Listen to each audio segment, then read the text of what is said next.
Well, I was trying to give people a minute to jump on. I've been doing this, listening to Cranes in the Sky. Beautiful, beautiful song by Solange for about 3 minutes, and apparently nobody wants to hear me talk live. They'll just watch the video after I share it. So let's get started. Happy International Women's Day. I'm not sure if, that means the same thing as it meant last year, but, oh, I got somebody to watch. But, it's a wonderful thing. Oh, no, they're gone. Okay. I wrote a piece about, women and privilege. And I know women, sometimes, we are fighting to have equal rights, but I also feel like privileged women, and that would include myself, sometimes we forget that there are women who are not in our position. They do not have access to the things that we have access to, whether that is just family. Can you imagine not having access or having family to assist and help you with things? So I think sometimes we just have to be empathetic and just take a step back and realize that everyone does not live like you. And above all, if it wasn't for someone marching, like if you're a person of color or a woman, if it wasn't for somebody marching, you wouldn't be so privileged. So, happy International Women's Day. So, I hope by now, it's been out for about 2 weeks, that people have gone to see or are planning to go and see Jordan Peele's Get Out. Get Out is really, really good. It's really, really good. People are really afraid that it's going to be scary. And when people ask me, well, Kimberly, is it scary? I ask them, is racism scary? Okay, then. So if you're saying yes, racism is scary, then of course the movie is scary, boo. But it is also funny, and it is also thought-provoking, and definitely a conversation starter. I didn't come away thinking that all white people were bad, no more than I walked into the movie thinking all white people were bad, because I don't. But it's still a really good watch. It's so many symbolic things. I don't want to give it away. So if you've seen it, hit me up, because I probably could talk about that movie for hours. And I have talked about that movie at length with friends who've seen it. Matter of fact, I was talking about the movie this morning. and I'm trying to convince somebody to go and see it. So maybe I'll see it again, and I'll be ready to talk about it again. And hopefully, I will notice new things that I didn't notice the first time. So check out Get Out. It's really good. When I started saying that I was going to go live on TJ's Place, it suggested that I just like shoot the breeze. So like I did 2 organized pieces, with International Women's Day, and then Get Out. So now I'm gonna shoot the breeze, and this has been on my mind. I think as I am about to approach 40, I mean it's like right there. I always I like to do. Hey Jessica. I like to do self-reflection. I think self-reflection is so good and is so dope, but I also feel like sometimes, hey, Yvette. I think it's so good because you evaluate yourself and you will see your flaws and see how well you are trying to fix those flaws, or if you've just settled into them and just like, hey, this is me, this is who I am. And I like to hope that I notice my flaws and that I'm correct and I'm working towards correcting them. Sometimes I say, hey, Yvette from Odington. I don't know if you want to put all that out there. I don't know. What else can I say? See, my mind. That's the thing I need to work on. Stop being so scatterbrained.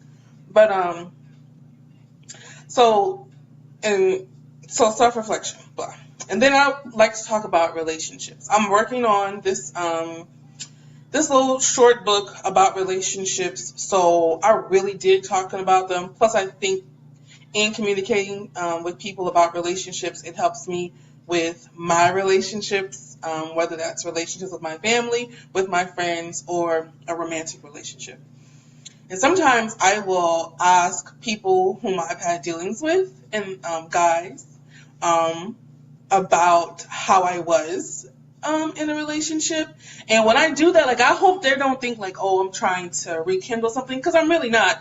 I blame it on spin class because it's been like giving me like moments of clarity since I'm starting that back up again. And this Steve Harvey clip, I keep hitting the table. This Steve Harvey clip that I saw where this young lady, she asked her ex like why it didn't work out and some other stuff. And it was basically like for closure. The problem with asking a guy about why things didn't work out between you and him is, hey, Tish. First of all, let me tell you something. Like, me and Tish go back to Hardee's is that Reebok Road? Hardee's on Reebok Road, stealing sandwiches and making big buckets of chicken and giving them to my dad outside the drive-through window. Okay. I'm sure the statute of limitations is up on that, so I don't have to worry about that. Okay, anyway.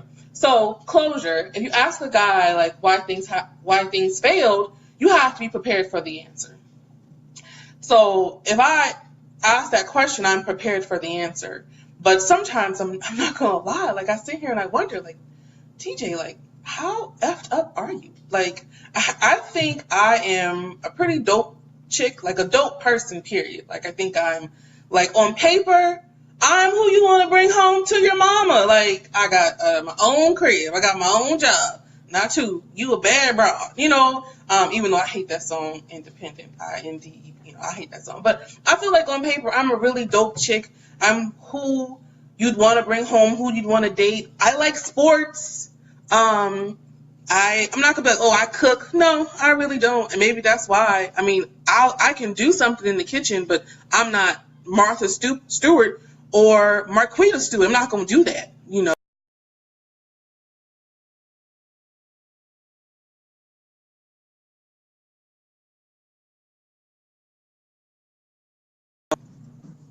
Look at that poor connection.